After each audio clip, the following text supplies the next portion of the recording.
Good morning, good evening, कैसे हैं आप सभी लोग। मैं आदित्य आप सबका स्वागत करता हूं हमारे बेहतरीन से चैनल न्यूमेरिकल वाला पे, जहां आज हम लेकर आए हैं आपके लिए मूविंग चार्जेस एंड मैग्नेटिज्म से एनसीईआरटी न्यूमेरिकल्स को और कवर करेंगे उनके बेसिक कॉन्सेप्ट्स को, ताकि हमारे जो न्यूमेरिकल्स हो वो बहुत अच्छे से और आसानी से क्लियर हो जाए।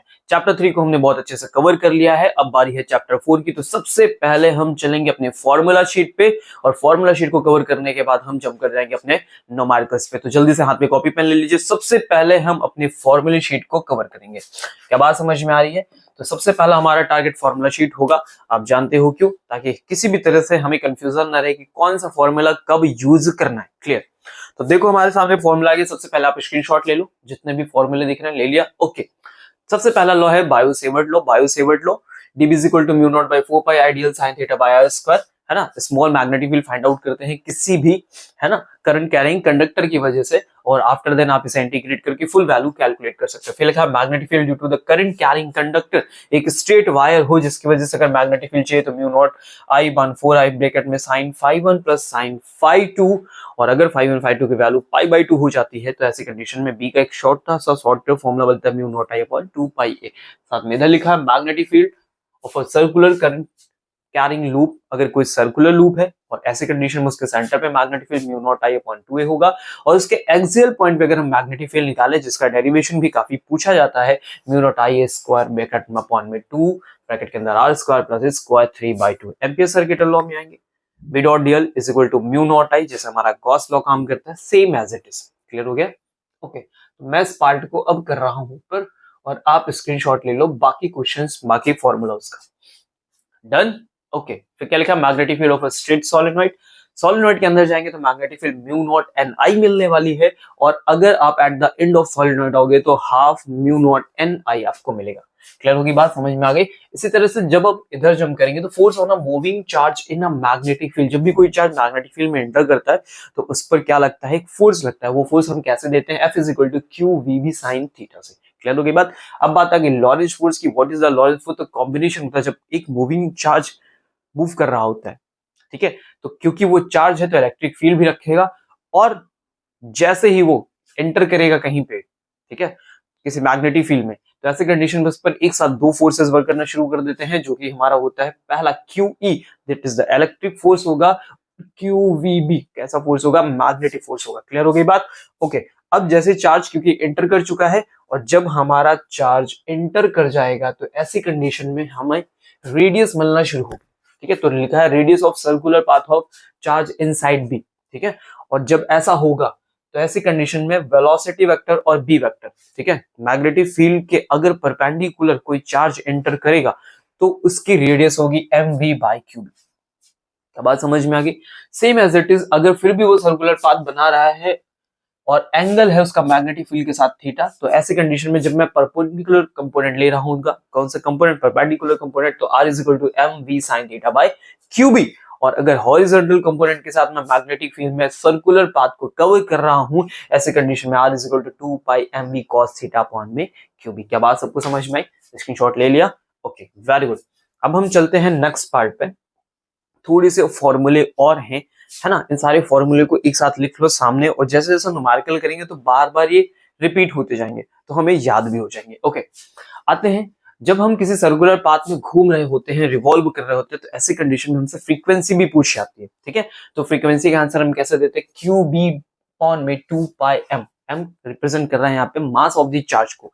Clear? Okay, force on a current carrying conductor in a magnetic field, जब भी कोई करंट कैरिंग कंडक्टर यानी किसी कंडक्टर में अगर करंट फ्लो हो रहा है और उसे ले जाके हम मैग्नेटिक फील्ड में रखें तो वो एक फोर्स एक्सपीरियंस करता है। F is equal to IBL sin theta. क्या बात समझ में आई?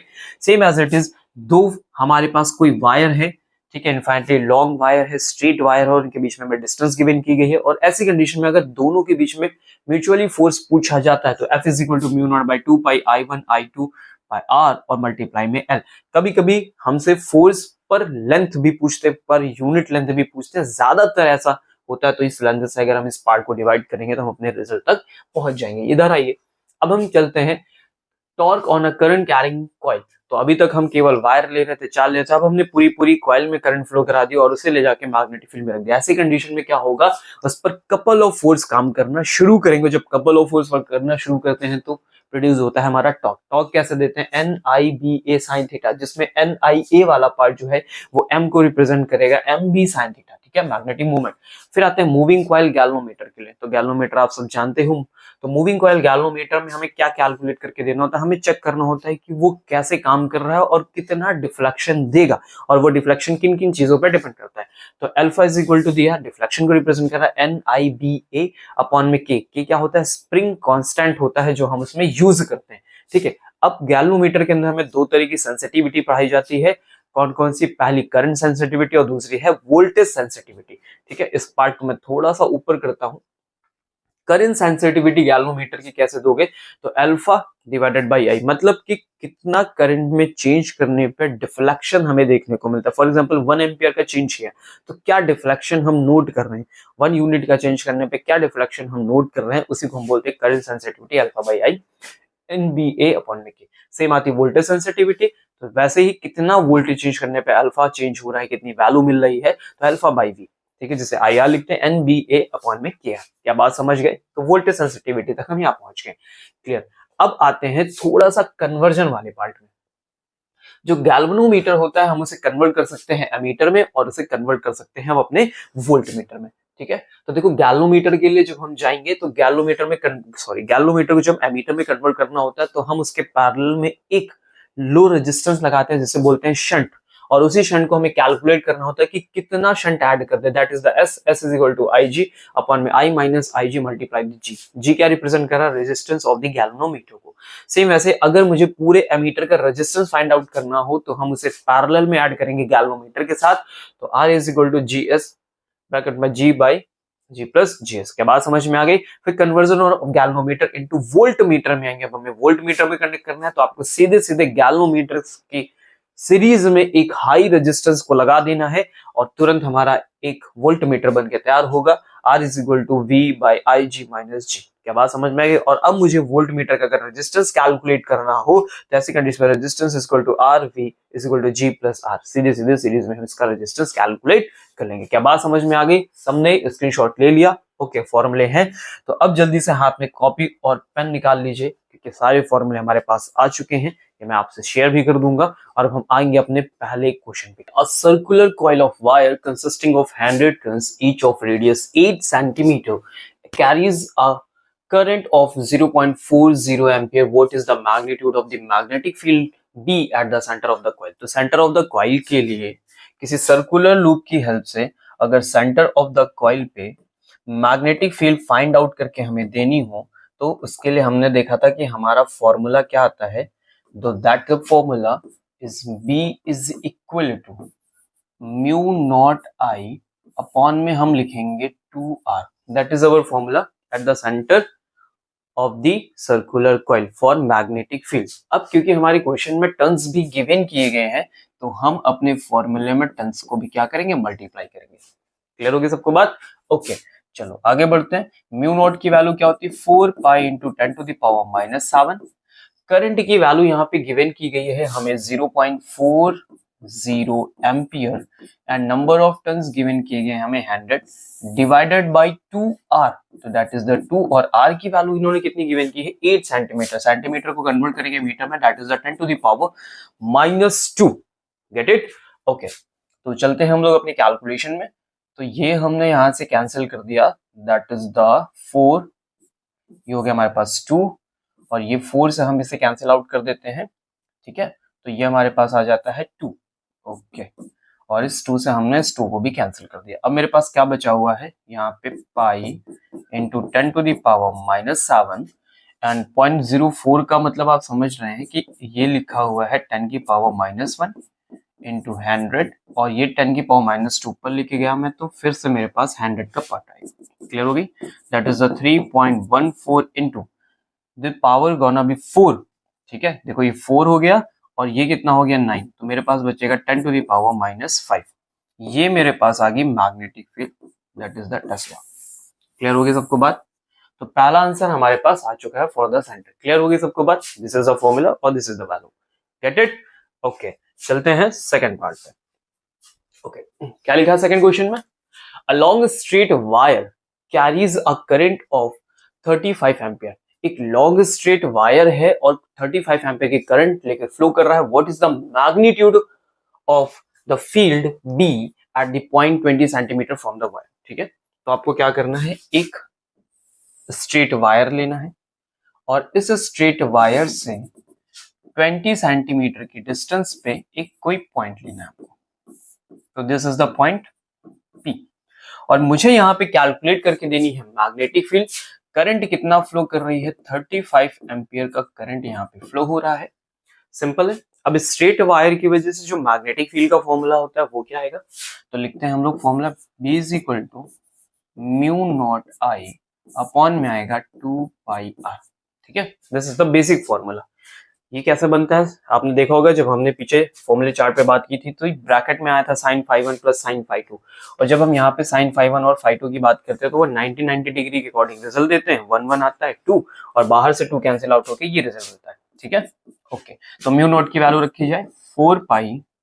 1 सेकेंड, देखो यहाँ पे 4 pi into 10 to the power -7 और I की वैल्यू कितनी थी 35. मैं जो बताने जा रहा था यहीं पे बता दूंगा. This is the 2 pi into R. What is the R, 20 centimetre के डिस्टेंस पे चाहिए भाई हमें, तो 20 into 10 to the power -2. Clear हो गया. तो ये 2 पाई ये कैंसिल हो गया 2 में, सिंपल. और ये 2 से मैं अगर इसको कैंसिल कर दूं तो ये रिजल्ट आता है मेरे पास कितना 10. ओके, अब हम लोग आगे चलते हैं और पावर का कैलकुलेशन करते हैं. 10 की पावर -1 ये ऊपर जाके क्या होगा +1, तो मेरे पास आ गया 35 इंटू 10 टू द पावर -6. ठीक है, this is our result in the terms of Tesla. ये हमारा सेकंड आंसर. क्लियर हो गया. अगर आपसे यहीं पे पूछा जाता है what is the direction of magnetic field, तो क्या करते हैं आप, right hand thumb rule use करते हैं. वायर की डायरेक्शन में थंब को प्लेस करते हैं, वायर में जो करंट फ्लो कर रहा है उसके डायरेक्शन में थंब को प्लेस करते हैं और उंगलियों को कल करते हैं. जैसे मैं उंगलियां कल करूंगा तो पॉइंट P पे इनसाइड जा रही हैं, यानी यहां पे अगर मैं रिजल्ट लिखना चाहूं तो मैं बोलूंगा इनसाइड द प्लेन. क्या बात समझ में आई. मैग्नेटिक फील्ड कैसे फ्लो करेगी, किस डायरेक्शन में जाएगी, इनसाइड द प्लेन. कहां पे, at the point P. Okay, second part पे आते हैं. Question number next. A long straight wire in the horizontal plane carries a current of 50 ampere. ठीक है, एक लॉन्ग स्ट्रेट वायर है, 50 एम्पियर की करंट फ्लो कर रहा है. डायरेक्शन इन्होंने गिवन की है in the north direction. Give the magnitude and direction of B at the point 2.5 metre east of the wire. Okay, तो सबसे पहले आपको क्या करना है, मुझे नॉर्थ डायरेक्शन चाहिए. तो सबसे पहले किनारे यहाँ पे मैं ईस्ट वेस्ट नॉर्थ बनाता हूँ. ठीक है, तो ये नॉर्थ हो गया, ये साउथ हो गया, इधर आपको ईस्ट मिलेगा और इधर मिलेगा आपको वेस्ट.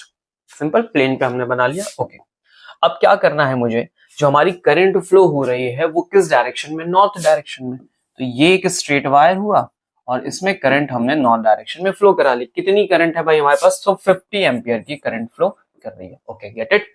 आगे जो मैं देखूंगा तो इन्होंने मुझे बोला है give the magnitude and direction of B at a point 2.5 metre east. अब मुझे ईस्ट की तरफ एक पॉइंट लेना पड़ेगा, तो मैं यहां से ईस्ट पे एक पॉइंट ले रहा हूं P और वहां की डिस्टेंस हो गई 2.5 मीटर. क्या ये बात सबको समझ में आई. सिंपल, एक हॉरिजॉन्टल प्लेन है. हॉरिजॉन्टल प्लेन का मतलब क्या होता है, ऐसा सरफेस पर रखा हुआ है, वायर को ऐसा ना रख के सरफेस पर हमने ऐसा रखा है. ठीक है, और ये जो डायरेक्शन है वो कैसी है, नॉर्थ है. क्लियर होगी बात सबको. ओके, चले तो शुरू करते हैं हम लोग अपना कैलकुलेशन. फॉर्मूला आप जानते ही हो क्या होता है फॉर्मूला, तो फिर से लिखेंगे B is equal to mu naught I upon में क्या आएगा 2 pi R. Simple. Okay, value रखी जाए तो 4 pi into 10 to the power -7 और करंट इन्होंने 50 एम्पियर गिवन कर दी है, अपॉन में आएगा भाई 2 पाई और R की वैल्यू इन्होंने दी है 2.5 मीटर. तो चेंज करने की भी जरूरत नहीं है, तो 2 पाई से कैंसिल आउट करेंगे, दिस पार्ट गोना बी 2. और अगर मैं 2.5 से कैंसिल आउट करूं 50 को, ठीक है, तो 2.5 से 50 को कैंसिल करूं तो ये 10 टाइम्स में हमारी रिजल्ट दे देगा. क्लियर होगी बात. 2 इंटू 10 कितना हो गया भाई आपके पास, 20 हो गया. तो 20 इंटू 10 टू द पावर -7 और इसे सिंपल लैंग्वेज में लिखेंगे तो 2 into 10 to the power -6 tesla. ये हमारा अगला आंसर आ गया. अब बात करते हैं फील्ड के डायरेक्शन की. तो देखो पहले हमने जैसे कैलकुलेट किया था, क्या यूज करते हो भाई आप निकालने के लिए, तो राइट हैंड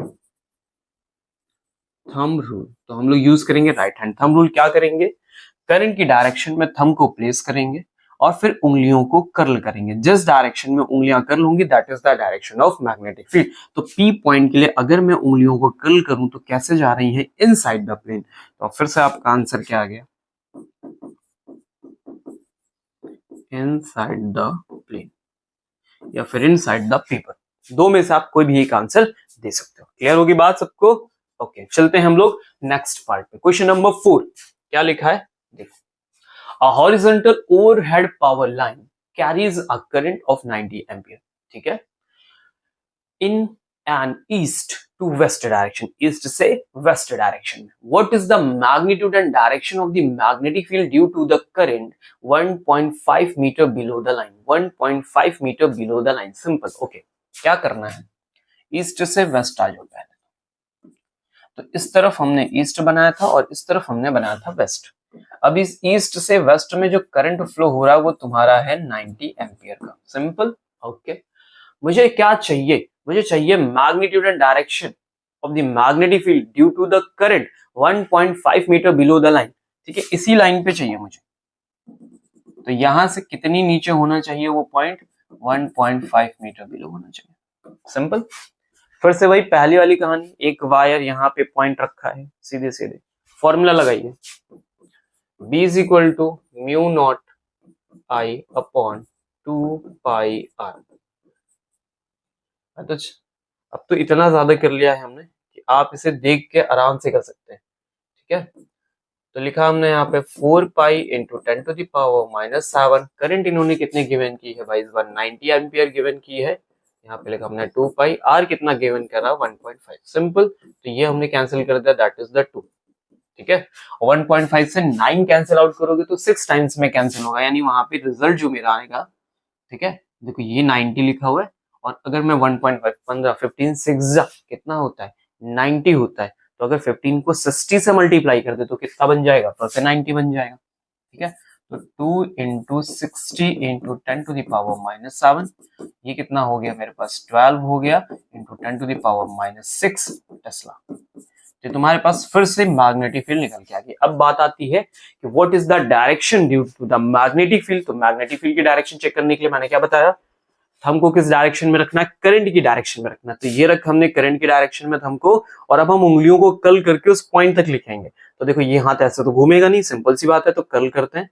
तो हमने ऐसे कर्ल किया और जब हम पॉइंट पे डाउनवर्ड डायरेक्शन में आ रहे हैं तो देखो ये हमारी कर्ल्ड उंगलीज जो है, फिंगर्स हैं वो कैसे आ रही हैं बाहर की तरफ, कर्ल उंगलियां कैसे आ रही हैं बाहर की तरफ। यानी यहाँ पे जो रिजल्ट तुम्हें मिलेगा मैग्नेटिक फील्ड का वो कैसे मिलेगा, आउटसाइड। तो यहाँ पे मैं लिखूंगा outside of the plane. Simple. क्या बात सबको समझ में आ रही है? चलते हैं हम लोग अपने next part. Simple simple question है, मजा आ रहा होगा। Okay, what is the magnitude of magnetic force per unit length on a wire carrying current of 8 ampere making an angle of 30 degree with the direction of a uniform magnetic field of the 0.15 Tesla. ठीक है, मुझे force चाहिए per unit length. एक कोई wire है जो current flow करा रहा है और उस पे मुझे फोर्स चाहिए। अब समझना, कहानी थोड़ी सी बदल गई। एक करंट कैरिंग कंडक्टर जब भी किसी मैग्नेटिक फील्ड में रखा जाएगा,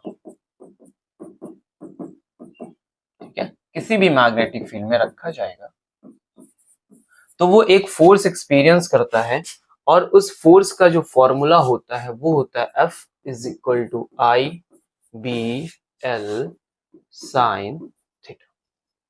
क्लियर, ये फॉर्मूला होता है। अब क्वेश्चन क्या चाहता है कि मुझे फोर्स मिले और पर यूनिट लेंथ का। ओके, कोई दिक्कत नहीं, ठीक है, मिल जाएगा।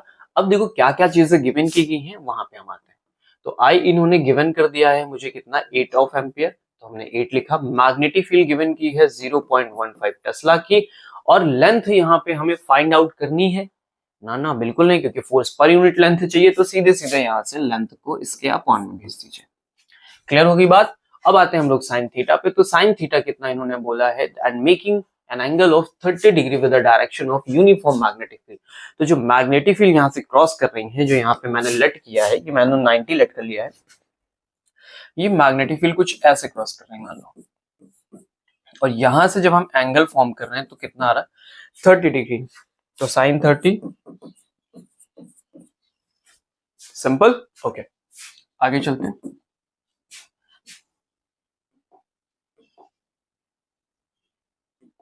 ओके, तो अब मेरे पास रिजल्ट है 8 इंटू 0.15 और साइन 30 हो गया 1/2 सर, ये कैंसिल किया, दिस इज द 4 और 15 4 जा कितना होता है 60 0.60 टेस्ला। ये तुम्हारा रिजल्ट आ गया force per unit length. Simple, finish, 2 line के अंदर कहानी खत्म हो गई। ओके, चलते हैं हम लोग नेक्स्ट पार्ट पे। Next part. Okay, question number 6 क्या लिखा है? A 3 centimeter wire carrying a current of 10 ampere is placed inside a solenoid perpendicular to its axis. The magnitude field line inside a solenoid is given to be 0.27 Tesla. What is the magnetic force on the wire? हमें चाहिए magnetic force wire पे। Okay, तो सबसे पहले बात solenoid आ गया है, तो सोलेनॉइड के लिए मैग्नेटिक फील्ड का फॉर्मूला पहले लिखते हैं। जो आया सबसे पहले वहां तक पहुंचो, तो होता है mu naught N I. Simple, inside the solenoid यही कहानी होती है। एन क्या होता है? Number of turns per unit length होते हैं। आई करंट होती है। ओके, अब इन्हें क्या चाहिए वहां पे चलते हैं। तो उन्होंने कहा what is the magnetic force on the wire. तो एक वायर लेना है, इनसाइड द मैग्नेटिक फील्ड ले जाके रख देना है। वो मैग्नेटिक फील्ड कौन फॉर्म कर रहा है? सोलेनॉइड फॉर्म कर रहा है। तो क्या सोलेनॉइड की मैग्नेटिक फील्ड गिवन है? Okay, solenoid is given to be 0 point, बच गए, एक स्टेप से बच गए। सीधे सीधे उन्होंने वैल्यू ही गिवन कर दी, यानी आपको कुछ करना नहीं है। तुम्हारे पास एक वायर है जिसमें करंट फ्लो हो रहा है और उसे रख दिया गया है सोलेनॉइड के अंदर। ठीक है, इस सोलेनॉइड के अंदर मैग्नेटिक फील्ड इन्होंने गिवन कर रखी है। और अब जब भी आप ऐसा करोगे तो कोई करंट कैरिंग कंडक्टर जो मैग्नेटिक फील्ड के अंदर रखा जाता है तो वो एक फोर्स एक्सपीरियंस करता है, that is the I B L sine theta. Simple. Okay, और जब भी वो ऐसा एक्सपीरियंस करेगा तो आपको क्या करना है? फॉर्मूले में जाके वैल्यू रख देंगे। तो करंट इन्होंने कितनी गिवन की है भाई? हमें 10 एम्पियर गिवन कर दी, बहुत बढ़िया। मैग्नेटिक फील्ड 0.27 गिवन कर दी है। What is the length? तो लेंथ इन्होंने 3 सेंटीमीटर, तो कन्वर्ट कर लीजिए -2 में। और थीटा की बात करें तो व्हाट इज द थीटा? तो पढ़ना पड़ेगा उस बात को।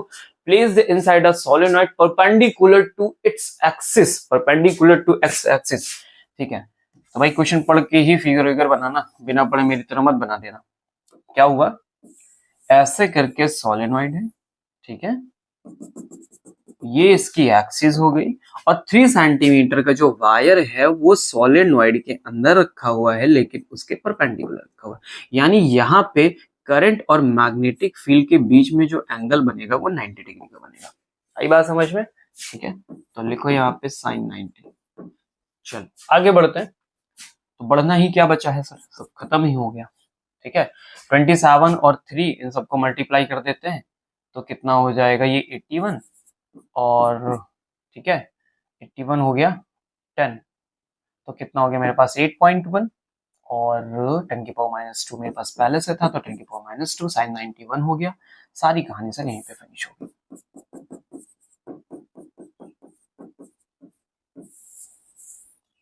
Okay, this is the force. इन्हें फोर्स चाहिए था, हमने फोर्स दे दिया। What is the magnetic force on the wire? This is the 8.1 into 10 to the power -2। कुछ छूटा तो नहीं? कोई वैल्यू छूटी तो नहीं हमारी? नहीं। तो वही 10 से हमने इसको किया 2.7, 2.7 इसको 3 से मल्टीप्लाई किया तो 27 into 3 कितना हो गया? 8.1। साइन 90 कितना होता है? 1 होता है। 10 की पावर -2 सेफ था, तो ये आंसर मेरे पास आ गया in the terms of Newton. Clear? Simple, बड़ा आसान है, तो मजा भी तो आ रहा है। ओके, क्वेश्चन नंबर 7 क्या लिखा है? Two long and parallel straight wires, क्या बात है, पैरेलल वायर्स पे पहुंच गए हैं। Carrying a current of 8 ampere and 5 ampere in same direction are separated by a distance of 4 centimeter. What is the distance? 4 centimeter. Estimate the force on a 10 centimeter section of the wire. अच्छा, ठीक है, ज्यादा नहीं पढ़ते, पहले जो कहा है वो करते हैं। इन्होंने कहा कि आप 2 वायर ले लो, ठीक है, 2 पैरेलल वायर, सेम डायरेक्शन में करंट है। अच्छा, तो सेम डायरेक्शन की करंट ले लेते हैं। ओके, पहले में करंट फ्लो कर रहा है कितना? 8, और दूसरे में कितने का फ्लो करेगा? 5 का। इनके बीच में कोई सेपरेशन ऑपरेशन बताया? बिल्कुल बताया, 4 सेंटीमीटर का सेपरेशन बताया। ठीक है, वेरी गुड। अब क्या चाहिए? Estimate the force on a 10 centimetre section of the wire. ये कह रहे हैं कि पूरे वायर पे फोर्स मत मुझे बताओ, आप जो है जाओ और 10 सेंटीमीटर का सेक्शन कट कर लो दोनों पे भाई, ठीक है। यहाँ पे भी 10 सेंटीमीटर कट कर लो और यहाँ पे भी 10 सेंटीमीटर कट कर लो, और वो मुझे बता दो कि उस पे कितना कैलकुलेशन होगा या फिर उस पे कितना फोर्स आएगा, ठीक है वाइट साइड। कोई दिक्कत समझ में आई पहली बात कि मैं क्या कह रहा हूँ, क्योंकि 10 सेंटीमीटर के सेक्शन पे फोर्स बताओ। तो हम पहले क्या करेंगे समझ लो, हम फोर्स निकालेंगे पर यूनिट लेंथ, 1 सेंटीमीटर पे या 1 मीटर पे कितना फोर्स आ रहा है, और जो भी वो रिजल्ट आएगा उसे मल्टीप्लाई हम कर देंगे 10 से। सिंपल सी बात समझ में। पहले हम फोर्स का कैलकुलेशन करेंगे इन दोनों वायर के लिए पर यूनिट लेंथ का। जब 1 यूनिट का पता चल जाएगा तो आप कितनी भी यूनिट्स पूछो हम मल्टीप्लाई कर देंगे। चलो शुरू करते हैं अपने फॉर्मूले को। तो फॉर्मूला क्या होता है, तो फॉर्मूला लिखेंगे mu naught I1 I2 upon में 2 पाई आर और मल्टीप्लाई में लेंथ। तो हमने बात की कि जो मुझे कैलकुलेशन करना है वो पर 10 सेंटीमीटर के लिए करना है, सेंटीमीटर 10 सेंटीमीटर के लिए करना है, ठीक है। तो हम चाहे पहले पर यूनिट लेंथ कैलकुलेट कर लें या फिर सीधे लाके 10 सेंटीमीटर रख लें। तो देखो बेसिक तरीका जो आपको हमेशा याद रहता है, आप जनरली हमेशा कैलकुलेशन करते हो फोर्स पर यूनिट लेंथ, क्योंकि ये पूछा जाता है, ठीक है। म्यू नॉट की वैल्यू रखोगे 4 pi into 10 to the power -7। I1 इन्होंने 8 दिया है, एक वैल्यू इन्होंने 5 दी है, और अपॉन में आते हैं that is the 2 pi R. बहुत ही बढ़िया भाई। तो 2 पाई आर की वैल्यू उन्होंने कितनी गिवन की है, 4 सेंटीमीटर, ठीक है। क्लियर हो रहा सबको। तो ये 2 पाई से ये कैंसिल करते हैं दैट इज द 2, और ये 4 से हमने कैंसिल कर दिया दैट इज ऑल्सो 2। तो 2 इंटू 2 सेंटीमीटर था, -2 लिखो, ओके। तो 2 इंटू 2 4, और 4 इंटू 5 कितना होगा आपको पता है दैट इज द 20, और नीचे से हम पावर लेके गएंगे तो 10 की पावर -7 प्लस 2, तो आ गया भाई 20 इंटू 10 टू दी पावर -5। ये तुम्हारा रिजल्ट आ गया फोर्स पर यूनिट लेंथ का, ठीक है। एक यूनिट लेंथ पे इतना न्यूटन फोर्स क्या हो रहा है, एप्लीकेबल है, इतना फोर्स एक्सर्ट किया जा रहा है due to the magnetic forces, okay. अब मुझे क्या बात करनी है, मुझे बात करनी है कि अगर मुझे फोर्स चाहिए, किसका फोर्स चाहिए, 10 सेंटीमीटर के क्रॉस सेक्शन का, तो मैं क्या करूंगा, इस वाले फोर्स को मल्टीप्लाई कर दूंगा 10 सेंटीमीटर से। तो 20 into 10 to the power -5 multiply by 10 centimetre, मतलब 10 की पावर -2, ठीक है।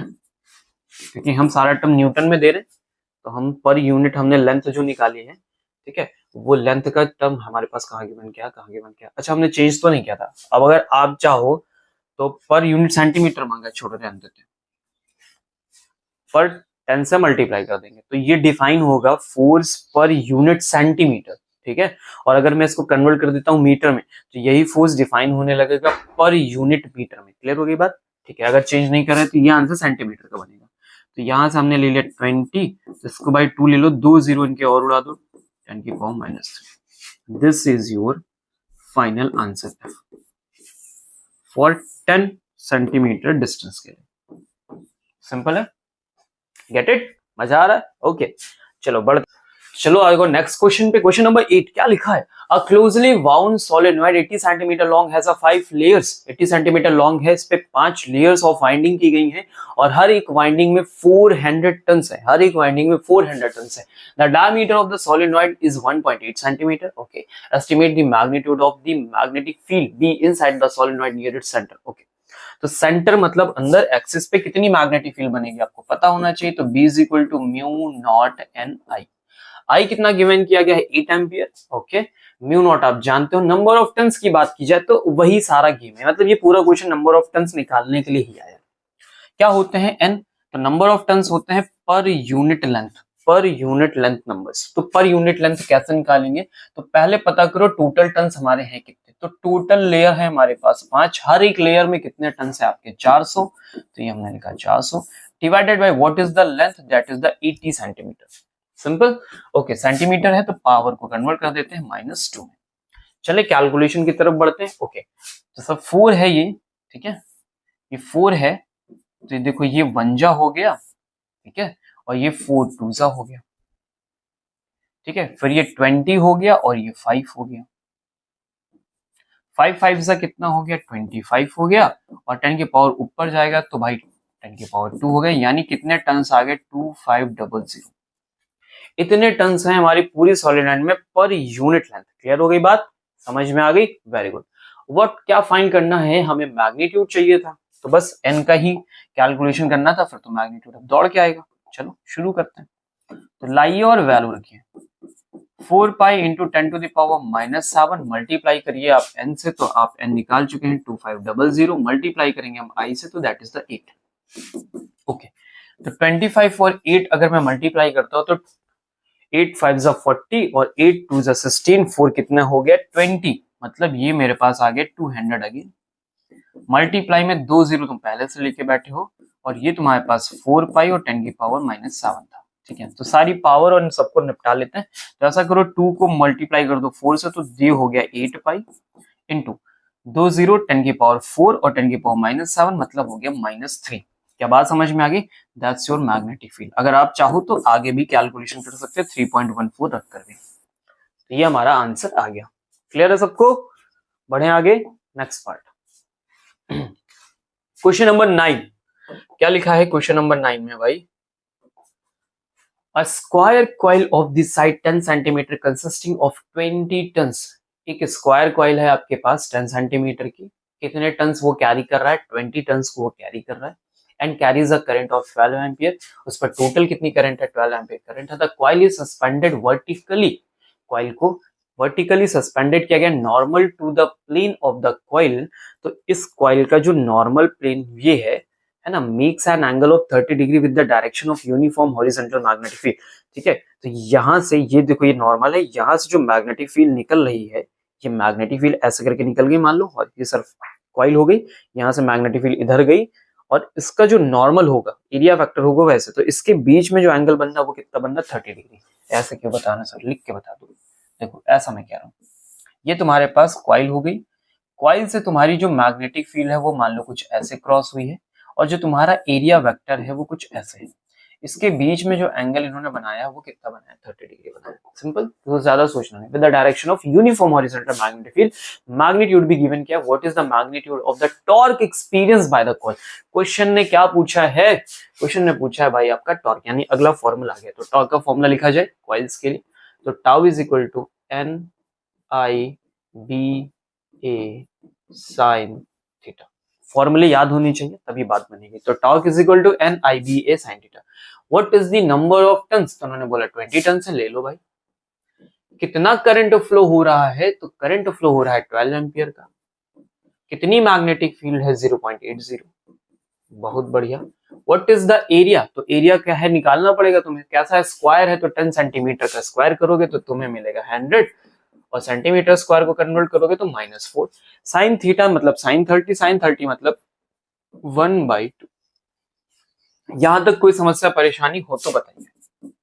क्लियर होगी बात? चले अब आगे बढ़ते हैं। तो आ जाओ, कुछ कट्टम पट्टम वट्टम हो जाए तो ऐसा करो, इन्हीं को कट कर दो 10। अब जरा देखो 10 और ये 100 कितना बन गया तुम्हारा 1000, और 1000 को इससे मल्टीप्लाई करोगे तो 10 के पावर -1 बचेगा। ठीक है, अब 12 और 12 8 जा, तो 12 8 जा होता है मेरे पास 96। ठीक है, समझना मेरी बात को, ये पॉइंट है और ये 12, तो ये हो गया 9.6 into 10 to the power -1।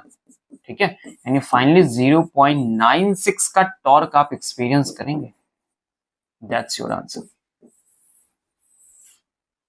Simple, फॉर्मूले में केवल वैल्यू रखने वाले क्वेश्चन मिलना है इस बार, तो मजा ही आ जाएगा फिर।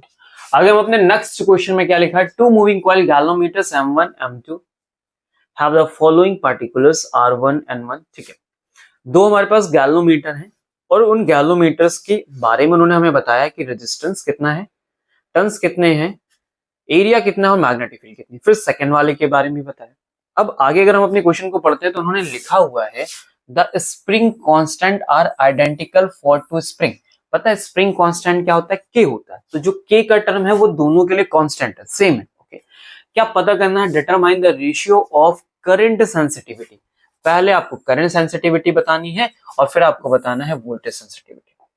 क्या बात समझ में आ गई? क्वेश्चन में वैल्यूज गिवन की गई हैं, हमें सेंसिटिविटी तक पहुंचना है। ओके, तो हम बिल्कुल बेसिक से शुरू करते हैं। पहले बात समझो, जब हम किसी कॉइल को, गैल्वेनोमीटर के अंदर आप जब जाते हो मूविंग कॉइल गैल्वेनोमीटर में, तो आपने देखा वहां पे हमने कॉइल बनाई होती है। फिर इस कॉइल को हम यहाँ पे क्या कर रहे थे? डिफ्लेक्ट कराते हैं, यानी टॉर्क प्रोड्यूस करते हैं। फिर वो जितना डिफ्लेक्ट करती है उसी के अकॉर्डिंग हमारे रिजल्ट बनते हैं। ओके, मैं क्या कह रहा हूँ, जैसे हम फॉर्मूला अपना बना रहे होते हैं तो हम लिख रहे होते हैं maximum torque NIBA sin theta 90 हो रहा होता है उस समय। तो ये वाला जो टर्म होता है ना वो डायरेक्टली प्रोपोर्शनल कर देता है भाई अल्फा। अल्फा क्या होता है, डिफ्लेक्शन। कितना डिफ्लेक्शन आएगा, जितना पावरफुल ये नंबर्स होंगे उतना पावरफुल डिफ्लेक्शन होगा। अब अगर मैं यहां से अल्फा को हटाऊं तो इक्वल, और साथ में एक आता है भाई कांस्टेंट। इसी कांस्टेंट को ही हम क्या बोलते हैं, आइडेंटिकल स्प्रिंग्स के लिए spring constant.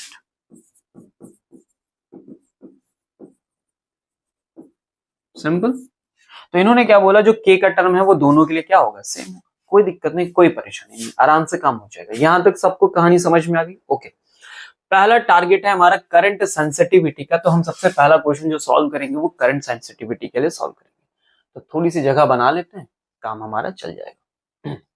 How current sensitivity का फॉर्मूला कैसे बनेगा, ध्यान से देखो। यहाँ पे करंट सेंसिटिविटी डिफाइन कैसे होती है पहले ये बताओ, कैसे डिफाइन होती है ये बताओ। तो हम कहते हैं कि अगर मैं करंट में थोड़ा सा भी चेंज करूं, करंट में थोड़ा सा भी चेंज करूं और उससे जो डिफ्लेक्शन में चेंज आएगा that is our current sensitivity. यानी deflection define per unit ampere is known as current sensitivity. ठीक है, थोड़े से करंट चेंज करने में क्या अल्फा डिफ्लेक्शन मिला, यानी अल्फा बाई आई। अब इस फॉर्मूले में देखो अल्फा बाई आई बन जाएगा, तो आई को इधर लाओ, बाकी सारे टर्म्स उधर रोक लो। तो मेरे पास क्या बचेगा, एन, मेरे पास बचेगा बी, मेरे पास बचेगा ए, और अगर मैं के उधर भेज दूं तो ये बचेगा। यानी करंट सेंसिटिविटी का ऐसा फॉर्मूला बनना चाहिए। क्लियर हो गई? अब मुझे ये दोनों फॉर्मूले दोनों के लिए लिखने हैं, पहले वाली स्प्रिंग के लिए, दूसरे वाले के लिए, और क्योंकि मुझे उसे डिवाइड भी करना है। ठीक है, तो मैं चलता हूं पहले वाले के लिए। तो मैंने लिखा है अल्फा 1 और यहां मैं लिख रहा हूं अल्फा 2। ठीक है, ये जो पूरे टर्म्स है वो करंट के लिए डिफाइन हुआ है, करंट सेंसिटिविटी के लिए छोड़ो, मैं ऐसा लिख लेता हूँ। करंट सेंसिटिविटी में लिख रहा हूं मैं CS1 और यहां लिख रहा हूं CS2। क्लियर होगी बात? ओके, चलिए शुरू करें। तो पहला फॉर्मूला मैं लिखूंगा N1 B1 A1 और अपॉन में लिखूंगा K1 नहीं लगाऊंगा क्योंकि दोनों सेम है, N2 B2 A2 और फिर अपॉन में लगाऊंगा K। क्लियर होगी बात? अब मैं K से K को क्या कर दूं, कैंसिल कर दूं। सारी वैल्यूज लाइए और पुटअप करें बात में। तो N1 कितना गिवन है, 30। मैग्नेटिक फील्ड कितने गिवन है, 0.25, और एरिया कितना गिवन है, 3.6 का। मल्टीप्लाई पावर कितनी इन्होंने गिवन की है, -3 गिवन की है। डिवाइड में आते हैं, N2 की वैल्यू देखो कितनी भाई, 42 गिवन किया गया है। मैग्नेटिक फील्ड कितना गिवन किया गया है, 0.50 गिवन किया गया है, और इसे मल्टीप्लाई हमें करना है किससे किससे किससे किससे, 1.8 से। तो हम लिखेंगे 1.8 इंटू 10⁻⁻3। सारी वैल्यूज पुटअप कर ली और जो कैलकुलेशन करते हैं, तो भाई ये वैल्यू तो तुम पहले उड़ा दो। ठीक है, फिर 18 से 36 उड़ा दो क्योंकि 2 टाइम्स में जाएगा। 25 से 50 उड़ा दो भाई, ये भी 2 टाइम्स में जाएगा। क्लियर हो गई? और ये आपस के 2 टाइम्स में कैंसिल ही कर दो। तो अब तुम्हारे पास बचा 30/42, इसके लिए भी उड़ाते हैं। तो आ जाओ 6 से, 6 5 जा 30 और 7 जा 42, यानी जो रेशियो आया वो आया 5/7। क्लियर है? तो पहली जो करंट सेंसिटिविटी आई और जो दूसरा करंट सेंसिटिविटी आया उसके बीच का रेशियो मुझे मिला है 5:7। पहला आंसर आ गया। सिंपल, आसान था। फॉर्मूले पता हो, कॉन्सेप्ट क्लियर हो तो कहानी सर आराम से चलती है, धीरे धीरे, कोई दिक्कत वाली बात नहीं। ओके, अब इसके बाद इन्हें और क्या चाहिए, तो इन्होंने मांगा है वोल्टेज सेंसिटिविटी। तो मैं इसको थोड़ा सा इधर खिसकाता हूं और इधर ही कोशिश करता हूं कि वोल्टेज सेंसिटिविटी को भी निपटा दिया जाए। ओके, देखो क्या होती है वोल्टेज सेंसिटिविटी। तो जैसे डिफ्लेक्शन डिफाइन हुआ था पर यूनिट एम्पियर ऑफ करंट पे, तो डिफ्लेक्शन दे रहा था मुझे करंट सेंसिटिविटी, वैसे ही यही डिफ्लेक्शन अगर पर यूनिट वोल्ट डिफाइन कर दूं तो क्या देने लगेगा, वोल्टेज सेंसिटिविटी। यानी कितना वोल्टेज बदलने पे जो डिफ्लेक्शन आया that is a voltage sensitivity. तो ये अल्फा बाई वी होना चाहिए। अल्फा बाई वी बनाने के लिए वी तो होता है भैया आई इंटू आर, यानी तुम्हारे पूरे फॉर्मूले में आई तो रहेगा ही रहेगा, साथ में आर आ जाएगा। तो देखो अल्फा बाई ए की वैल्यू ये लिखिए, एन बी ए अपॉन में के, और साथ में एक आर बढ़ा दो, साथ में एक आर बढ़ा दो। क्या बात सबको समझ में? यानी जब मैं इन दोनों का रेशियो यहां पे निकालूंगा, देखो यहां से जब मैं इन दोनों का रेशियो यहां से निकालूंगा तो N B one A one के, N two B two A two के, सब कुछ रहेगा, सब कुछ रहेगा एज इट इज सेम। देखो मैं यहाँ पे लिख रहा हूँ voltage sensitivity, voltage sensitivity for first और वोल्टेज सेंसिटिविटी फॉर सेकंड। देखो तुम्हारा जो फाइनल रिजल्ट है, पूरा जो फॉर्मूला बनेगा, बस यहाँ अपॉन में एक आर और यहाँ अपॉन में एक आर। तो अगर मैं इनके रेशियोज लूं तो मुझे यही वाले जो आर हैं वो कैसे मिलेंगे, मुझे मिलेगा R2/R1 और फिर इनका सेम एज इट इज वही रेशियो N1B1A1 N2B2A2, इसका R2 ऊपर गया, इसका R1 नीचे है, तो R2/R1 और बाकी सब कुछ सेम, और बाकी सब कुछ सेम का आंसर है 5/7। फिर से क्यों करना 5/7, R2 और R1 देख लो कितने हैं, तो 10 है और 14 है, तो यहाँ लिखो 14 और यहाँ लिखो 10 और यहाँ लिखो 5/7। लो फील्डिंग पहले से ही सेट है भाई, ये गया 2 टाइम्स, ये गया 2 टाइम्स और 2 गया आपस में टाइम्स, तो 1 रेशियो। ये तुम्हारा अगला आंसर होगा। सिंपल आया, that is the voltage sensitivity. Clear हो गया? शॉर्ट वॉट लेना हो तो लेते रहिए, है ना? ओके, स्क्रीनशॉट की बात की मैंने। क्वेश्चन नंबर 11, तो क्या लिखा है क्वेश्चन नंबर 11 में? इन अ चैम्बर, एक चैम्बर है, क्या बात कर रहे हो, a uniform magnetic field of 6.5 जी मतलब गॉस, क्या रिलेशन होता है टेस्ला के साथ, 10⁻⁴ का टेस्ला का रिलेशन होता है, इज मेंटेन। ओके, एक चैम्बर में इतनी मैग्नेटिक फील्ड लगा के रखी है, an electron is shot into the field with a speed of 4.8 × 10⁶ metre per second.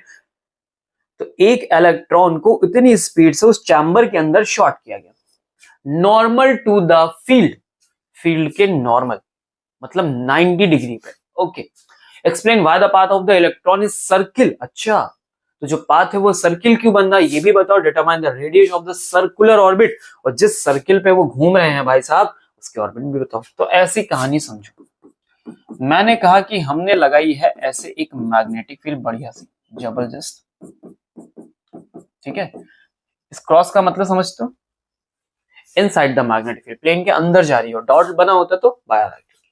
अब एक इलेक्ट्रॉन हमने यहां से क्या करा दिया, इंटर करा दिया। जैसे इलेक्ट्रॉन को इंटर कराओगे तो ये कहना है कि ये सर्कुलर पाथ पे घूम रहा है। क्यों घूम रहा है? तो सबसे पहले फ्लेमिंग का लेफ्ट हैंड रूल आना चाहिए, ये होता है फ्लेमिंग का लेफ्ट हैंड रूल। इससे तुम पहले पता करो कि इस पे फोर्स कैसा लग रहा है। तो फ्लेमिंग के लेफ्ट हैंड रूल में आओगे और जैसे यहां पे पहुंचोगे तो मैग्नेटिक फील्ड तुम्हारी इनसाइड, समझना मेरी बात को, मैग्नेटिक फील्ड तुम्हारी कैसे जा रही है भाई, इनसाइड जा रही है, अंदर की तरफ जा रही है। क्लियर हो गया? और जो ये चार्ज ऑफ द मोशन है ना, जो मोशन ऑफ द चार्ज है वो देखो इस तरफ जा रहा है। क्लियर है? क्या बात सबको समझ में? मैग्नेटिक फील्ड इनसाइड, चार्ज का मोशन इधर है। तो ये जो फोर्स आया है ये कैसे लग रहा है, अपवर्ड डायरेक्शन में, यानी इलेक्ट्रॉन जैसे ही अंदर इंटर करेगा उसकी चाल ऐसे कुछ हो जाएगी, यानी ऊपर जाना चाहिए। अब थोड़ी देर बाद जब ये अपवर्ड डायरेक्शन में चला जाएगा तो ऐसी कंडीशन में देखो मैग्नेटिक फील्ड तो यही है, इसको जरा इधर करो क्योंकि अभी ऊपर जा रहा है ये मैग्नेटिक फील्ड अंदर, अभी फोर्स किधर आ रहा है, इस तरफ, यानी अब ये जब ऊपर जा रहा है तो इस पे फोर्स इधर लगना शुरू हुआ। कुछ देर बाद जब ये इधर जाना शुरू करेगा, ये वाला पार्ट जब इधर जाना शुरू करेगा, जिसको मैं फिर से दिखाता हूं तुम्हें, ऐसे चार्ज इधर जा रहा है, मैग्नेटिक फील्ड अभी भी अंदर है, मैग्नेटिक फील्ड अभी भी अंदर, चार्ज इधर जा रहा है, तो देखो फोर्स थंब से कैसे आया, डाउनवर्ड आया, यानी अब उसे नीचे की तरफ खींच रहा है। और जब ये नीचे की तरफ जाना शुरू करेगा, देखो जब ये नीचे की तरफ जाना शुरू करेगा तो मैंने इसको नीचे कर दिया, मैग्नेटिक फील्ड अभी भी अंदर जा रही है, मैग्नेटिक फील्ड अभी भी अंदर जा रही है, नीचे कर दिया, तो हम देखो इधर आया। यानी हर बार जैसे जैसे ये अंदर इंटर करता जाएगा इस पे फोर्स ऑफ डायरेक्शन बदलती जाएगी। इसी वजह से क्या हो रहा है, ये सर्कुलर पाथ पे लगा।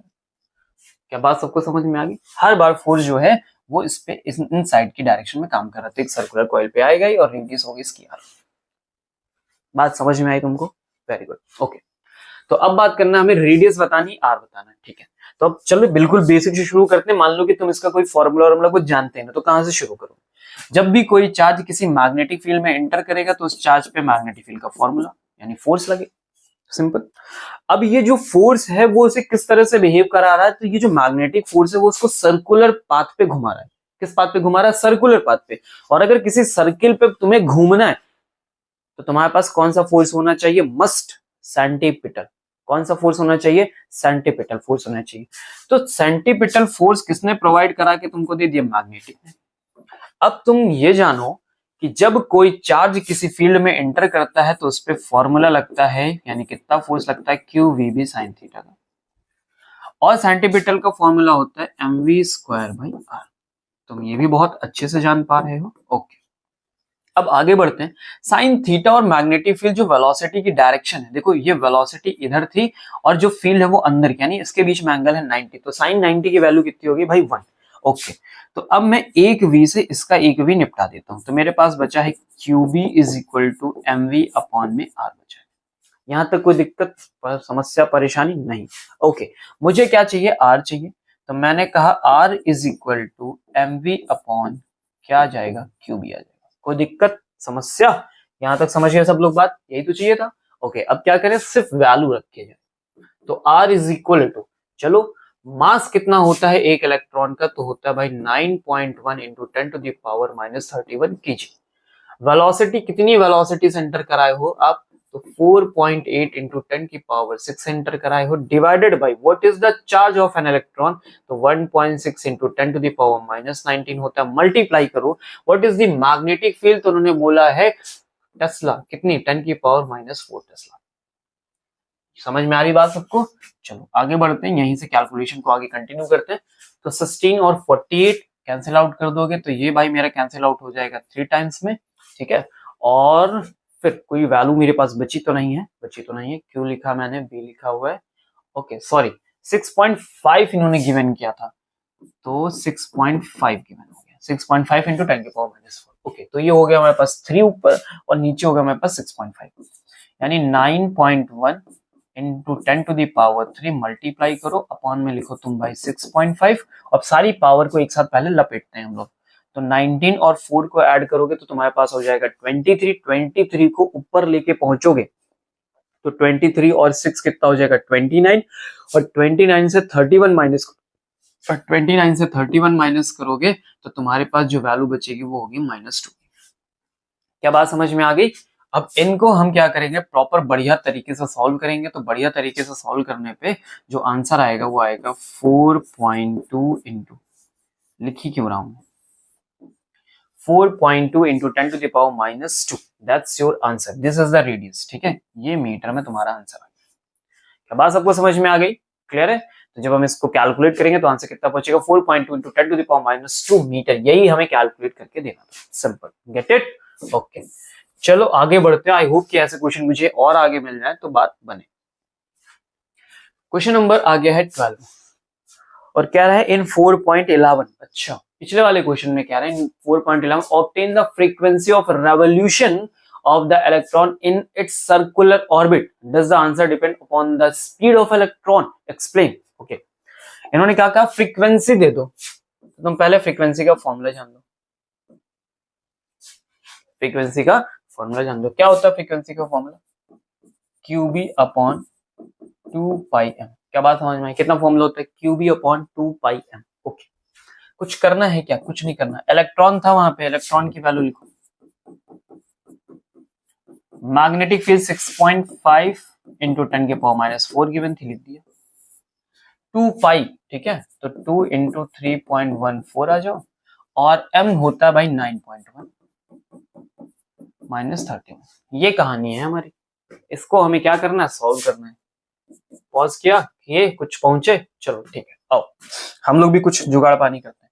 मैं मान लेता हूँ कि 3.14 ये है और 6 है, तो 3 2 से 6, लगभग अप्रॉक्स मैंने मान लिया 2, 2 से थोड़ा ज्यादा आना चाहिए, मे बी 2 आया, ठीक है। तो ये 2 हो गया तुम्हारे पास, और अगर मैं इस 2 से इस 2 को उड़ा देता हूँ, क्या बात है, तो इस 2 से 2 को उड़ा दिया, अब मेरे पास बचा 1.6 और यहाँ पे बचा है 9.1, और मल्टीप्लाई करो, और तो पावर लेके चलते हैं -31 ऊपर, तो प्लस का 31 हो गया, और ये -4 और 19, तो 19 और 4 कितना हो गया भाई 23, और 23 को 31 से हटाओगे, ठीक है, तो 8, क्लियर। चलो इसे सॉल्व करते हैं, तो डेसिमल हटा दो भाई, तो 16/91, अच्छा नहीं लग रहा तो ऐसा करो, एक जीरो इनसे और मांग लो, 160 कर लो इसको, ठीक है, और इसे लिखो मल्टीप्लाई में कितना, 10 की पावर 7 लिखो। चलो अब इसे सॉल्व करते हैं, तो जब आप इसे सॉल्व करना स्टार्ट करोगे तो 91 और कितना है यहाँ पे 16 है मेरे पास। चलो भैया आ जाओ, कभी कभी कुछ मेहनत कर लेनी चाहिए, ठीक है। 91, तो ये मेरे पास जाएगा 16, तो 1 टाइम्स जाएगा क्योंकि 180 होता है, और 59 से कितना बचेगा 669, ठीक है, पॉइंट। अब हम इसे कैलकुलेट करेंगे कितना, 7 टाइम्स में, तो 63 आता है मेरे पास। अच्छा रुको, 63 तो मैंने मल्टीप्लाई तो कर लें, तो यहाँ पे आया 7 और ये हो गया 63, ठीक है। तो 1.7 समथिंग का आंसर मेरे पास आ रहा है। तो मैंने लिखा भाई यहाँ पे 1.7। आई होप कि ये फिर से जब हम आगे बढ़ेंगे एक बार देख लेते हैं। तो ये 0.7 हो गया मेरे पास 3, और यहाँ से मैंने कैंसिल आउट कर दिया, तो ये कितने मेरे पास बचेगा 5, तो 53 यानी 53 यानी 7 9 7 जा, और ठीक है 6 टाइम्स यानी 1.6 का आंसर अगर मुझे मिल रहा है 10 की पावर 7, तो अप्रोक्स जो आंसर आएगा भाई वो आपका 1.8 के अप्रोक्स बनना चाहिए। 10 की पावर 7 आंसर आएगा। That's your frequency HZ. Clear हो गया सबको बात? तो 1.8 into 10 to the power 7 hertz का आंसर है। ओके, क्वेश्चन नंबर किसमें चलते हैं? 12। Next question, a circular coil of 30 turns. एक सर्कुलर कॉइल है, कितने टन से? 30 टन से, radius 8 centimetre, carrying a current of 6 ampere की करंट ले रहा है, suspended vertically in a uniform horizontal magnetic field. Okay, एक हॉरिजॉन्टल मैग्नेटिक फील्ड में इसको सस्पेंड किया गया है वर्टिकली। मैग्नेटिक फील्ड 1 टेस्ला की है। The field lines make an angle 60 degree with the normal to the coil. ठीक है, नॉर्मल टू द कॉइल जब भी आए तो तुम समझ लेना कि उसके एरिया वेक्टर से एंगल बताया जा रहा है। नॉर्मल टू द कॉइल अगर उन्होंने बोल दिया तो उसका मतलब वो इसके एरिया वेक्टर से मैग्नेटिक फील्ड बता रहे हैं, वही हमें चाहिए होता है। कितना? 60 degree. Calculate the magnitude of the counter torque that must be applied to prevent the coil from turning. Okay, ये कह रहे हैं वो टॉर्क बताओ जिससे ऐसा हो रहा है कि जब आप किसी कॉइल में करंट फ्लो कराओगे तो मैग्नेटिक फोर्सेस आएंगे, कपल ऑफ फोर्सेस, और उसे वो टॉर्क देंगे, यानी वो उसे टर्न कर देंगे। हम चाहते हैं कि वो कॉइल टर्न ना हो, हम इसे टर्न करने से रोकना चाहते हैं, तो कितना टॉर्क दे दे? तो भाई जितना ये टॉर्क बनेगा घूमने के लिए उतना ही टॉर्क तुम दे दो। Simple, finish. तो पहले टॉर्क का फॉर्मूला लिखो, NIBA साइन थीटा, लिख दिया हमने। सारी वैल्यूज गिवन की गई है, कुछ करना ही नहीं है, सिर्फ मल्टीप्लाई करना है। करंट कितना है तुम्हारे पास भाई? कहाँ गया करंट? हुआ 6 एम्पियर है। मैग्नेटिक फील्ड इन्होंने कितनी गिवन की थी? 1 गिवन की है। एरिया कितना है? तो एरिया है 8, रेडियस दिया, सर्कुलर कॉइल है तो क्या होगा भाई? पाई आर स्क्वायर। तो पाई मतलब 3.14 और आर स्क्वायर मतलब 8 का स्क्वायर माइनस 2 का होल स्क्वायर। फिर साइन कितना दिया है? 60 दिया है। एक बार वैल्यू सारी रखनी पड़ेगी भाई। तो 6 3 जा भाई हो गया 18 इंटू 3.14 इंटू 8 8 जा कितना हो गया भाई? 64, 10 की पावर -2 का -4 हो गया, और साइन 60 मतलब हो गया भाई √3/2। यहाँ तक सबको बात समझ में आई? क्लियर है? आप इसको कैंसिल आउट करना चाहो तो क्या कर सकते हो भाई? 90 हो गया ये। तुम्हारे पास है भाई 90 इंटू 3.14 इंटू 64 इंटू √3 की वैल्यू कितनी होती है? तो 1.732 होता है। पावर सारी ले दे के जब तुम मिलाओगे, ठीक है, तो 90 और यहाँ पे ये पावर है तुम्हारे पास -4 की पावर है। जब इसे हम पूरा सॉल्व करेंगे तो मेरे पास आंसर जो आएगा टॉर्क का वो कितना आएगा? 3.1 न्यूटन मीटर। इतना टॉर्क मुझे चाहिए ताकि मैं इस चीज को प्रिवेंट करूं, यानी जितना टॉर्क इनसे बना है इतना ही टॉर्क आपको नीडेड होगा ताकि आप उस कॉइल को घूमने से रोक पाए। आगे बात समझ? सिंपल सा क्वेश्चन। क्लियर हो गया सबको यहाँ तक? ओके, अब देखो उन्होंने अगले पार्ट में क्या मांगा हमसे। B, would your answer change if the circular coil in a first part were replaced by planar coil of some irregular shape that encloses the same area? देखो इन्होंने कहा है कि हम अपने सर्कुलर कॉइल को रिप्लेस कर दें। किससे रिप्लेस कर दें? प्लेनर कॉइल से रिप्लेस कर दें। कोई इरेगुलर शेप हो, ठीक है, और खास बात बोली इंक्लूजेस द सेम एरिया। तो अगर मैं इस फॉर्मूले में दोबारा जाऊं और रखने की कोशिश करूं NIBA साइन थीटा, तो सब कुछ सेम है, इवन आपने ए तक सेम कर दिया। देखो शेप बदलने से एरिया पे ही चेंजेस आते हैं, ए की वैल्यू बदलती है। अब जो ए की वैल्यू उन्होंने तो ऑलरेडी फिक्स कर दी कि भाई सेम एरिया है, तो एरिया तो फिक्स कर दिया तुमने, तो मैग्नीट्यूड में क्या कोई फर्क पड़ेगा? बिल्कुल नहीं फर्क पड़ेगा।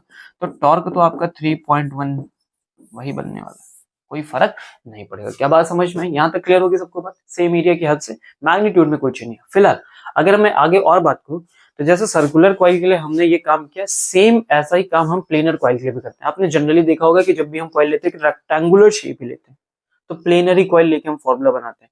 क्या बात सबको समझ में आ रही? ठीक है, तो जो हमारा रिजल्ट है वो चेंज नहीं होगा क्योंकि ऑलरेडी इन्होंने सारी चीजें वैसी ही गिवन की। सिंपल सी बात समझ में गई? एरिया के बदलने से थोड़ा टॉर्क बदल जाता, लेकिन एरिया सेम हो गया, इस वजह से टॉर्क पे कोई फर्क नहीं पड़ेगा। तो कोई आंसर में चेंज नहीं आएगा। वेरी गुड, आया? ठीक है, चलो भाई नेक्स्ट पार्ट। समझ में आ रहा है ना? ओके, समझना ही पड़ेगा सर। कहते हैं कभी कभी कोई और विकल्प आपके पास नहीं होता है तो समझना ही पड़ता है। क्या है? To concentric circular coils x and y of radius 16 cm and 10 cm lie in the same vertical plane। एक दो कॉइल है भाई, x और y है, और एक सेम प्लेन में दोनों कंटेन कर रहे हैं, नॉर्थ साउथ डायरेक्शन में। अच्छा, तो पहले नॉर्थ और साउथ बनाओ तुम।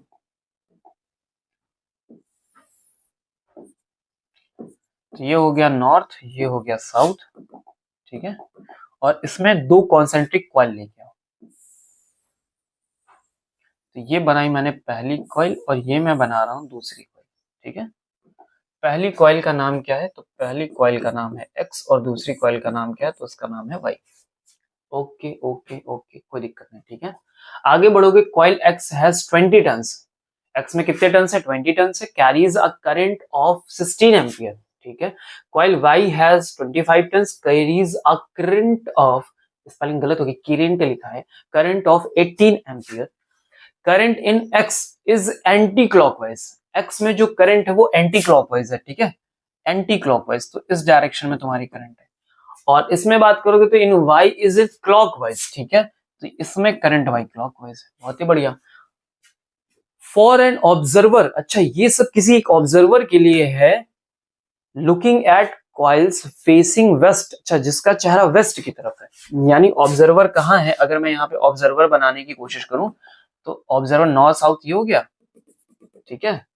तो ये वेस्ट साइड में है, यहां कहीं पे है हमारा ऑब्जर्वर। तो इस ऑब्जर्वर के हिसाब से ये सारी कहानी हो रही है। मतलब एक ऑब्जर्वर ईस्ट में हो वेस्ट में कोई फर्क नहीं पड़ता। क्वेश्चन में जो दिया कोई भी देख रहा हो, क्या करना है, जो दिया है वो तुम्हें भी दिख रहा है, ठीक है। तुम्हें मान लो कि तुम वेस्ट की तरफ अभी तक थे और तुम वेस्ट में ऐसे करके खड़े हो गए, तो ये सारी चीजें तुमको ऐसे दिख रही है, क्लॉकवाइज है, एंटी क्लॉकवाइज है, ये वैल्यू है, वो वैल्यू है। समझ गए बात को? तो give the magnitude and direction of net magnetic field due to the coils at their centre. इनके सेंटर पे तुम बताओ कि कितना नेट आंसर आएगा। बात खत्म। तुम ईस्ट में खड़े रहो चाहे जहां खड़े रहो। क्या बात समझ गए? शुरू करें अपनी कहानी, शुरू करें। ओके, तो आपको तो पता ही है सर्कुलर कॉइल से मैग्नेटिक फील्ड का फॉर्मूला क्या होता है। तो सबसे पहले मैं लिखूंगा एक्स के लिए, तो होना चाहिए भाई म्यू नॉट एन आई अपॉन में क्या होना चाहिए 2r। यही तो होता है। सबकी वैल्यू लॉ रखो यहीं रख देते हैं, काम ही खत्म करते हैं। कुछ मैग्नीट्यूड एंड डायरेक्शन चाहिए था नेट, हाँ चलो। तो म्यू नॉट हो गया भाई 4 पाई इंटू 10 की power -7 multiply number of turns बोलो एक्स के, कितने नंबर ऑफ टर्न्स कितने गिवन किए गए हैं 16 10 centimetre, same lies south direction 20, ठीक है। तो ये 20 हो गया, मल्टीप्लाई करंट इसमें कितना फ्लो कर रहा है, तो current current current current current कहाँ गया 16 का, ठीक है। अपॉन में आइए, तो इन्होंने बोला 2r, what is the distance, that is the 2 into r, कितना रेडियस लेके चल रहा था 16 का, तो 16 को कन्वर्ट करेंगे -2 में। यहाँ तक कोई दिक्कत परेशानी समस्या नहीं होनी चाहिए। ओके, आगे बढ़ते हैं। अब चलते हैं y के लिए। तो फिर से फॉर्मूला लिखो म्यू नॉट एन आई अपॉन में 2r। इस बार म्यू नॉट 4 पाई इंटू 10 की पावर -7 मल्टीप्लाई करिए नंबर ऑफ टर्न्स है, तो नंबर ऑफ टर्न्स तब के 20 थे, अभी 25 है। करंट कितना लेके चल रहे हो भाई 25 वाले भैया? 18 एम्पियर के लेके चल रहे हैं। अपॉन में आइए 2 लिखिए, और डिस्टेंस यानी सेंटर तक की डिस्टेंस 10 सेंटीमीटर है, तो 10 इंटू 10 की पावर -2 सेंटीमीटर को मीटर में कन्वर्ट किया। कोई दिक्कत समस्या नहीं सर। ओके, तो चलो फिर आगे बढ़ा जाए, कुछ कट्टम फुट्टम हो तो उड़ाया जाए, बकायदे हो जाएगा। देखो अगर मैं यहाँ पे अरे क्या बात करो, इतना आसान काम। 16 से 16 कैंसिल हो गया, ओके। और ये भाई साहब को मैं 2 से कैंसिल कर देता हूँ, तो इन्होंने 10 बचाया मेरे लिए।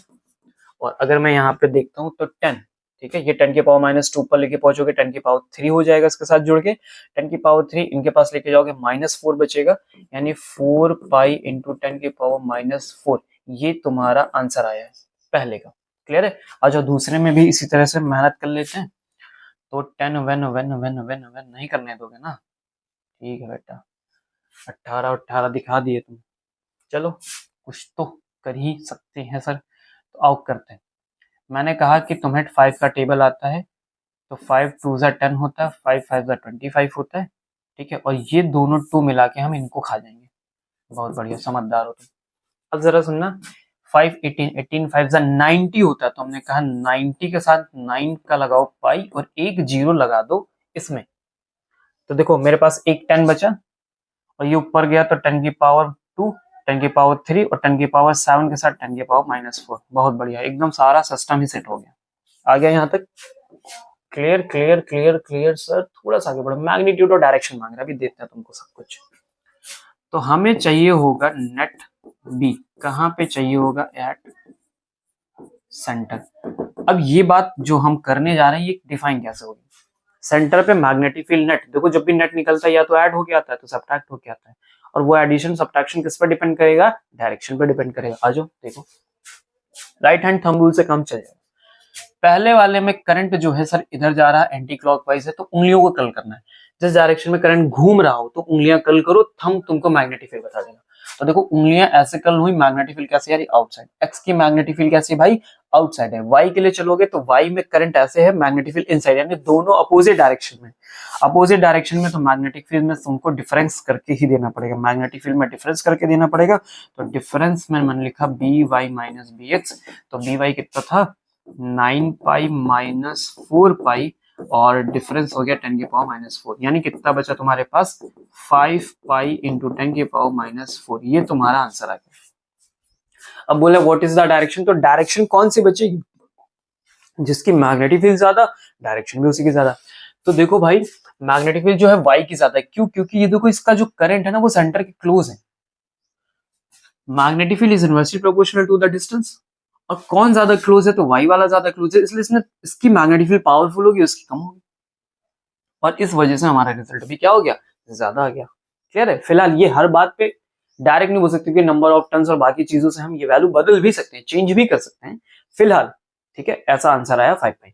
तो मैग्नेटिक फील्ड इसकी स्ट्रांग है, तो इसकी मैग्नेटिक फील्ड जो थी वो कैसे जा रही थी? इनसाइड। ठीक है, तो हम यहाँ पे जो अपना आंसर लिखने वाले हैं वो क्या लिखेंगे? Inside the plane. क्लियर हो गया? आया आंसर? समझ गया सब लोग बात को? तो ये था हमारा क्वेश्चन नंबर 14। बढ़िया सा एक क्वेश्चन था जिसको हमने अच्छे से किया। चलते हैं अगले क्वेश्चन पे, मेरे भाई। Okay, question number 15। वाओ, फिर से कुछ वैसा ही लुक लाइक जैसा दिख रहा है भाई। क्या है?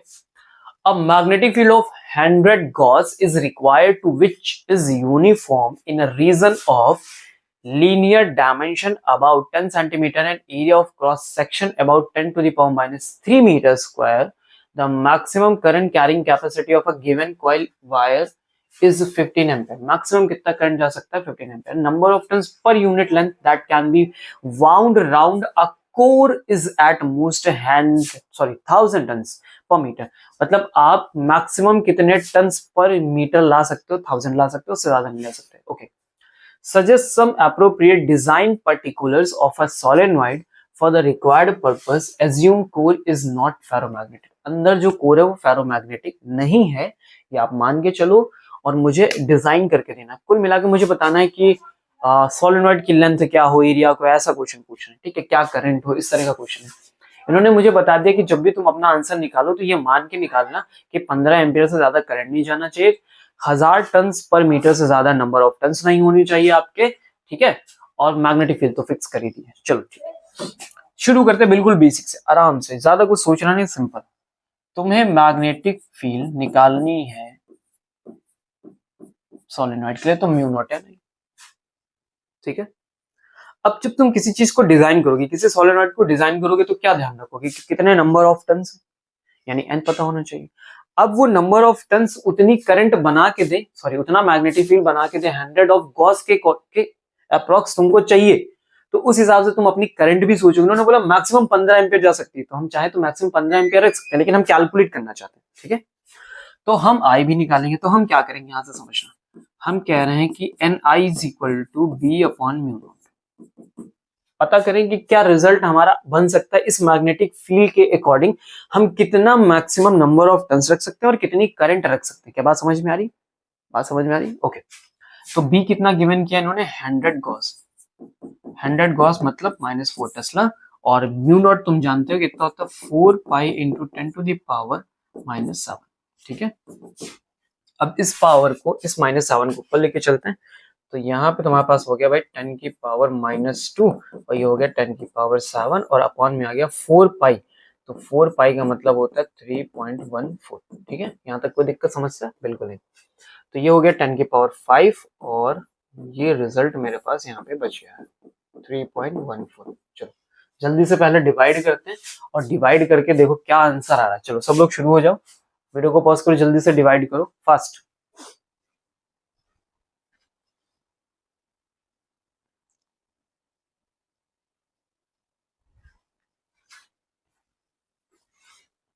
कर लिया सबने? हो गया। तो आप जब अपना आंसर देखोगे तो अप्रोक्स आ रहा है 7955, जिसे हम अप्रोक्सीमेटली लेट करके चलेंगे 8000। ठीक है, ये हमारा नंबर ऑफ टन्स और करंट की वैल्यू आई है, कितनी आई है 8000। ठीक है, तो अब क्योंकि हमें सोलेनॉइड बनाना है तो हमें नंबर ऑफ टन ज्यादा रखने पड़ेंगे, तो 8000 का मल्टीप्लीकर हम ऐसे करेंगे कि n कितने हो जाएं 800 हो जाए, क्योंकि 1000 से ज्यादा नहीं रख सकते थे, कम तो रख सकते हैं, 1000 रख दिया। करंट हम यहाँ पे कितनी ले लेंगे तो 10 एम्पियर ले लेंगे, 15 एम्पियर होनी चाहिए तो 10 एम्पियर में तुम्हारी बात बन जाएगी। क्या बात समझ में आ गई? ठीक है, तो n 800 टन रखना है, करंट हम कितनी फ्लो कराएंगे भाई 10 एम्पियर की फ्लो कराएंगे, तो इतना मैग्नेटिक फील्ड हम ऑलरेडी फॉर्म कर ले जाएंगे। क्या बात समझ में आई?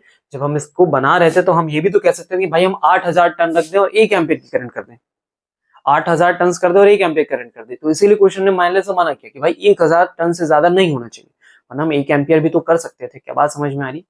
हम बोल देते 16000 टन है और करंट मेरी 1/2 है, ऐसा कर सकते थे, कर सकते थे, लेकिन हमें एक ऐसा रेशियो बताना जो इन्होंने बता दिया, क्राइटेरिया दे दिया कि 1000 से ज्यादा नहीं जाना चाहिए, करंट 15 जाना चाहिए, तो 800 या फिर 8000, तो 800 रखा। जब 800 रखोगे तो सिंपल सी बात है करंट तुम्हें 10 एम्पियर देनी पड़ेगी। समझ गया बात को? हमने दे दिया। क्लियर होगी बात? ओके, अब इन्होंने कहा कि हम इसकी डिजाइन कैसे करें, तो देखो भाई ये तुम्हारे डिजाइन होके तैयार हो गया, सब कुछ बन के तैयार हो गया। अब कुछ और चीजें इंपॉर्टेंट है वो समझ लो। इन्होंने कहा है कि जो उसकी लीनियर डायमेंशन अबाउट है वो कह रहा है कि हम ये 10 सेंटीमीटर के अप्रॉक्स है, तो एरिया मेरा 10 की पावर -3 मीटर स्क्वायर है। अब इसी में थोड़ा सा चेंज करना पड़ेगा आपको। क्यों ऐसा क्यों करना पड़ेगा समझिए बात। अगर कहने जा रहा हूं कि अगर मान लो कि तुम 10 सेंटीमीटर लेके चलते हो, ठीक है, ये केवल तुमने रखा है यहाँ पे 10 सेंटीमीटर और उस पे पर कॉइल तुमने 800 की कर दी, तो इससे पता क्या होता है, यहाँ से जो मैग्नेटिक फील्ड निकल रही होती है उनकी एजेस से ना, वो इफेक्ट कर देगी आपके अंदर की मैग्नेटिक फील्ड को।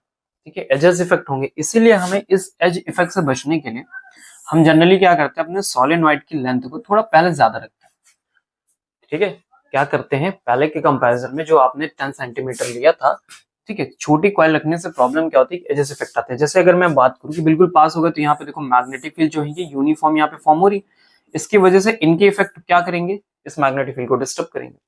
तो हमें लेंथ पहले से क्या रखनी चाहिए, थोड़ी ज्यादा रखनी चाहिए, यानी जो 10 सेंटीमीटर तुमने माना है वो 10 सेंटीमीटर से वैल्यू मेरी क्या होनी चाहिए, थोड़ी ज्यादा होनी चाहिए, 4 टाइम्स 5 टाइम्स 6 टाइम्स 8 टाइम्स, तो कम से कम 3 से 4 गुना 5 गुना तो आप रखिए। तो मान लो मैं तो रख लेता हूँ यहाँ पे 5 गुना। ठीक है, तो जो वैल्यू है वो लगभग कितनी हो जानी चाहिए, अगर 10 सेंटीमीटर दिया है तो 50 सेंटीमीटर हो जानी चाहिए। अगर एरिया उन्होंने कितना दिया है, एरिया देख लेते हैं जरा। ठीक है, सारी वैल्यू इंक्रीज कर दो, 4 से 5 गुना कर दो, तो इससे क्या होगा, एज इफेक्ट से आप बच जाओगे।